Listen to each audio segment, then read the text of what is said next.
Where do you stand in times of war and aggression?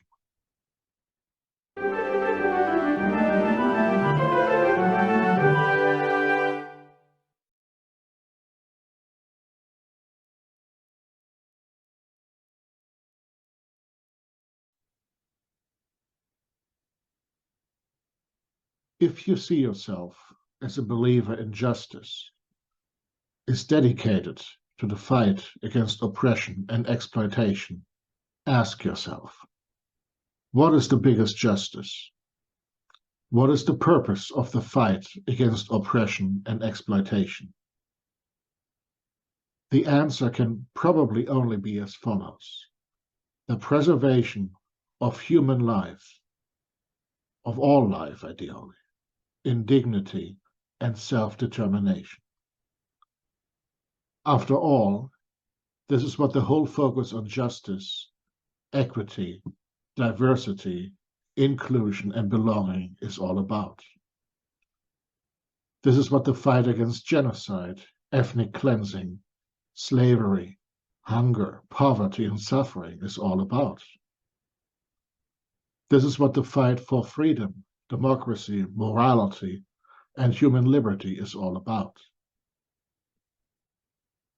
This is what the entirety of the human rights project has been about, from as long as we can culturally remember, no matter where on the political spectrum you stand.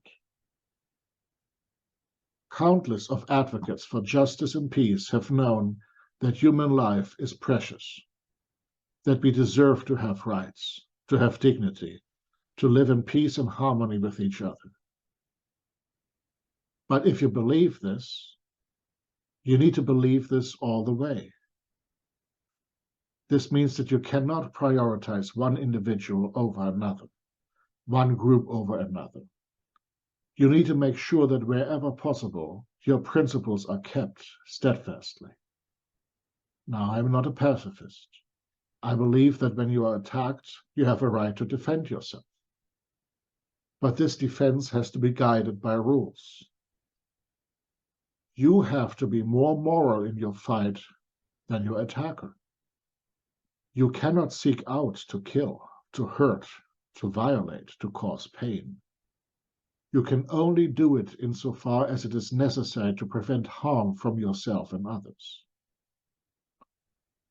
You need to always look to the future and see in your current enemy a future ally and friend, ideally tomorrow. This needs to be your maxim.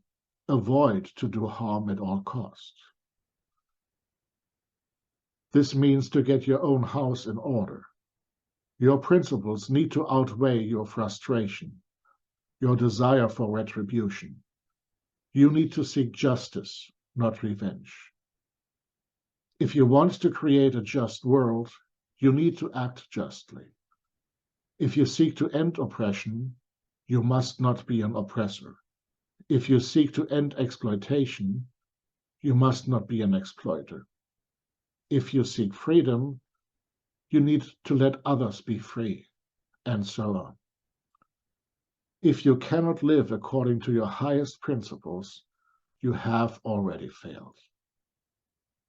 It is perfectly all right to support others in their desire for justice and freedom, but you need to hold them to the same standards as you would hold yourself also. You cannot support those who deliberately seek out to kill, rape, torture, kidnap, or destroy. You cannot support those who would not support the same freedoms as you take for granted. There is a reason that in most religions, especially in Judaism, Christianity, and Islam, the prime right for vengeance is reserved to God. There's a reason murder and all the other crimes I spoke about are forbidden. Human rights are true absolutely. If you claim to fight for them, you need to also respect them during your fight. And if you do not claim to fight for them, then your fight is not just. So, if you claim to be on the side of humanity, on the side of justice, on the side of human dignity, ask yourself, who represents my values more than others? And how can I convince those others to join me? We are all imperfect. We are all still in need of growth and improvement.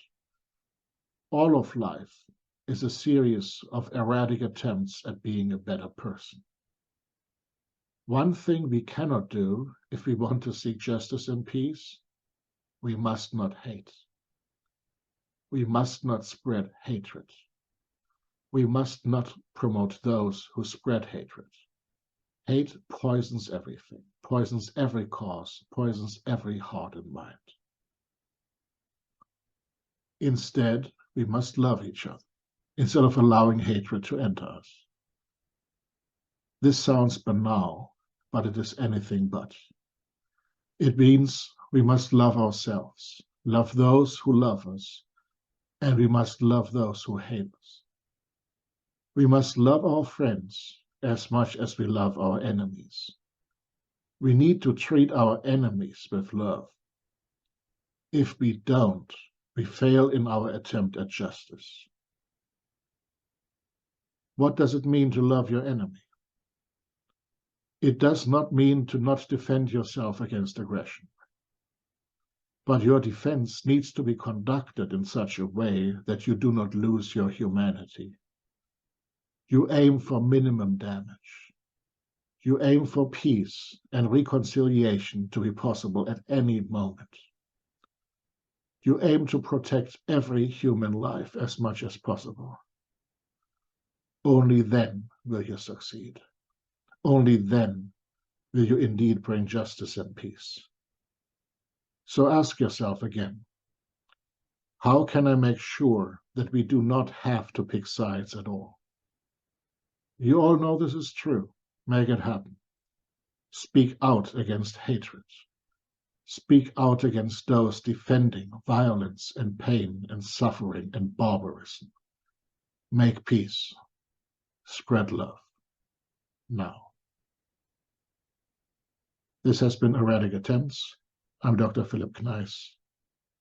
See you soon.